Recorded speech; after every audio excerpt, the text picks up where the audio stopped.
Good evening, ladies and gentlemen. My name is Sombi Ibrahim Bogere, also known as Jaja Ibu, the People Power Coordinator, South Africa. I'm here with my fellow leaders in South African People Power leadership.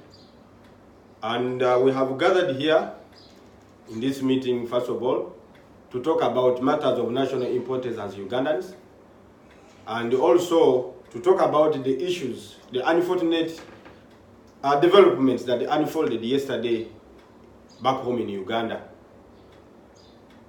First of all, we want to condemn with all terms possible the illegal actions of the police, where they cracked down on the People Power movement and stopped it from holding the first consultative meeting that was organized legally.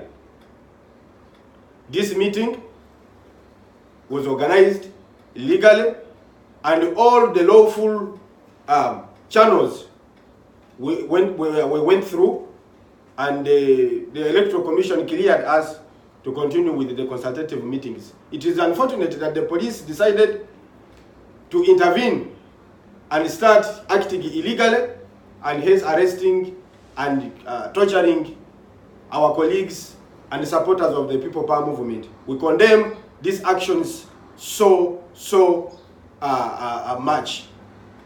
We want the police to know that they are supposed to be the top custodians of the law. The police should not be used to play partisan politics. The police under the Constitution should be an independent arm of government, an independent organ of government that is supposed to serve all Ugandans equally. The police should desist from participating, being used to participate in partisan politics. The police is now serving the interest of Mr. Museveni. The consultation meetings are legal. The Electoral Commission cleared us to go on with the consultation meetings, but it is unfortunate that the police continues to break the law and act outside the law and defy the law of the land with impunity. This is unacceptable. And as Ugandans, we shall continue to resist these kind of actions. Because when you look at the ridiculous reasons as they gave as to why they stopped the consultative meetings, you can wonder. They say that the People Power movement did not provide guidelines on how they are going to control the flow of traffic. This is not the duty of us as citizens. If we are the ones that are controlling the traffic, then what is the traffic police going to do? What do we pay them for? These are people that we pay money every month so that they can be able to do this work. They also give reasons that People Power did not provide the sniffer dogs, which is ridiculous. The sniffer dogs are in possession of the police, not ordinary Ugandans. Ugandans procured those sniffer dogs so that they can be able to serve them. These are just ridiculous excuses that they are giving, but they have no reason whatsoever. They say that People Power did not provide ambulances, did not provide the fire brigade, and so on and so forth. What an impudence. Since when did it start being a duty of the citizens to have ambulances and fire brigade? Then what is the importance of notifying the police? The reason why the police was notified about this meeting is to have all these things available. We acted under the law. All the channels of the law were met. We notified the police and the local authorities as it is required by the Public Order Management Act. But it is unfortunate that the police still went ahead and broke the law and stopped the legal meeting that was planned. The reason why we notified the police is because we want the police to make sure that they provide security and safety of Ugandans while they are having meetings. And that is what the law requires. The law does not require that the person who organizes the occasion should be the one to provide ambulances, should be the one to provide the sniffer dogs, should be the one to provide the fire brigade, and all sorts of nonsense that they are requiring. That is not within the law. We want to condemn the actions of the police in the strongest terms.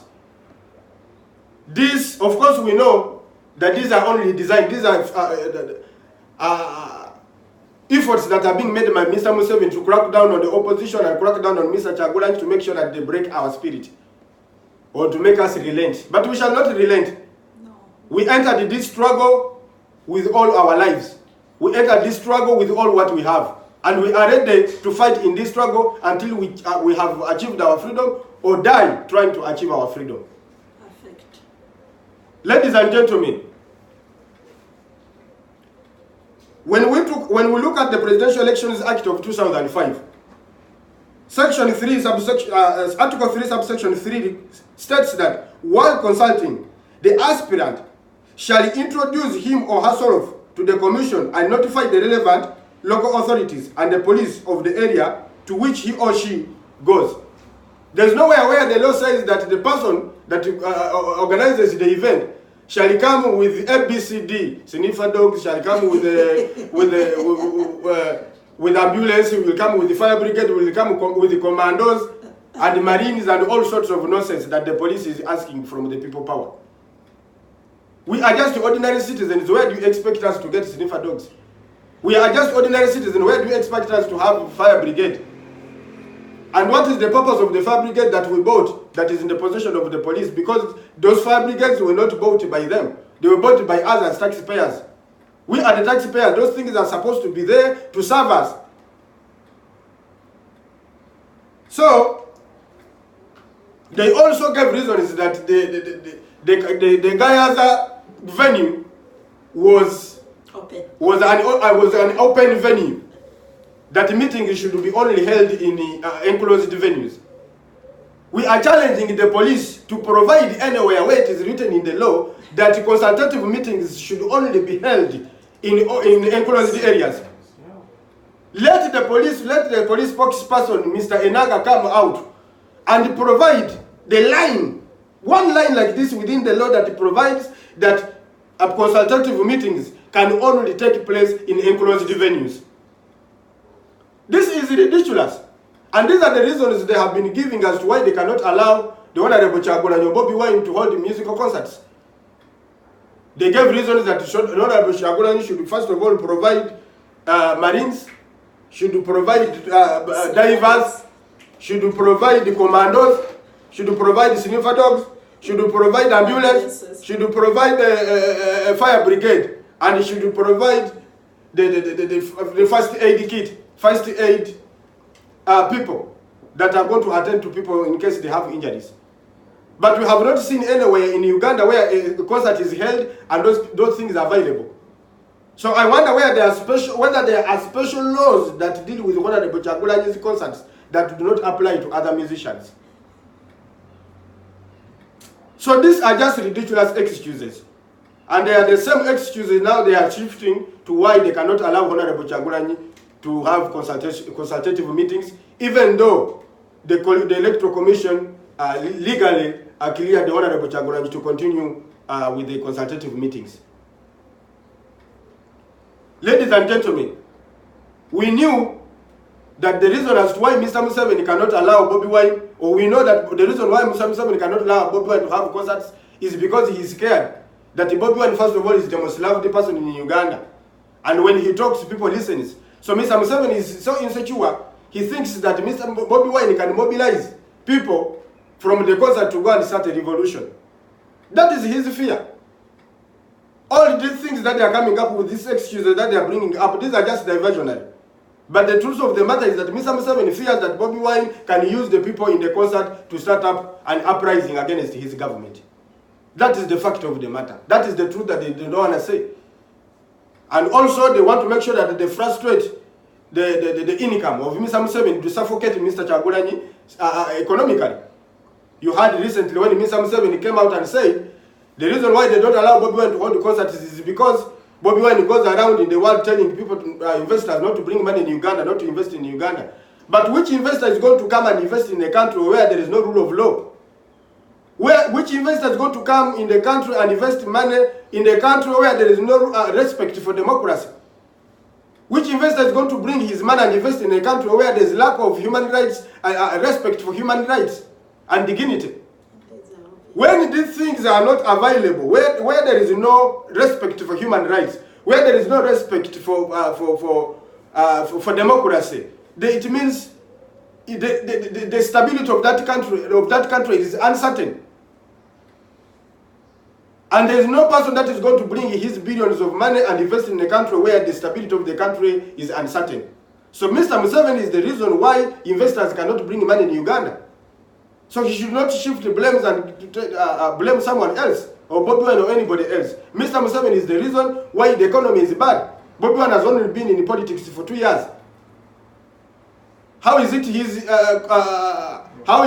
problem that the Ugandan economy is going down? Right now, we are almost, our debt is almost half of our GDP. Uganda is a country estimated to have a GDP of $27 billion. But our debt is almost $15 billion. Imagine. So we are almost going to a level of being our debt being unsustainable. And this money, we don't know where it is being allocated to. There is no proper roads, there is no proper hospitals, there is no proper schools. Everything is in poor state. So you ask yourself, where is this money being channeled to? Of course, this money is being embezzled by Mr. Museveni and his colleagues.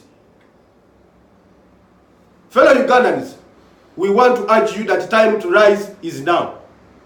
Time to rise and fight for our democracy, time to rise and fight for our rights is now. It is now or never. We have talked enough, and we see that Mr. Museveni does not understand the language of peace. Since he came with violence, he thinks that everything should be violent. We want to warn Mr. Museveni that the fact that we are asking you to live in peace does not mean that we cannot push you out of power by force. We are able or rather to push you out of power by force. But we are only asking you to live in peace for the sake of our country, for the safety of our country. We do not want to see mayhem in our country. We know that you understand the language of mayhem. That's the only language you understand. But as peaceful, loving Ugandans, we are only asking you to live in peace so that we can live in a country where we are all happy. In a country where people are all treated equally under the law. That is all we are asking for, Mr. Museveni. We want to warn you, Mr. Museveni, that if you continue to frustrate the efforts of those that oppose you, if you continue to crack down on the opposition, if you continue to close all channels of peaceful change, we shall use the channels of force to remove you from power. You are only a few of you. You are not even up to 100. You cannot be able to. You cannot be more powerful than 40 million Ugandans out there. You are only 100 of you. Just because we are saying let us go to elections and have a free and fair elections where we shall win you overwhelmingly does not mean that we cannot push you out of power. If you continue to close all channels of peaceful change, you are opening channels of violence. In 1985, Mr. Museveni, when he was the guerrilla war leader, he was asked by one Western journalist why he chose to use violence instead of passing through channels of peace to create a change of government. And he said, if you have got a government which has blocked all channels of peaceful change, what do you expect? Except to give up and surrender ourselves to slavery. And he said, we couldn't do that. So now my question is, Mr. Museveni, you and the people of your generation could not give up and surrender yourselves to slavery. Do you expect the people of this generation to give up and surrender ourselves to slavery? Something that you refuse to do. We are warning Mr. Museveni that you and your colleagues should let there be a balanced ground for all political players. Convince Ugandans of what you can do. Of course, you know you have nothing that you can convince Ugandans anymore. After 34 years, what else can you take the people? What else can you promise Ugandans? Absolutely nothing.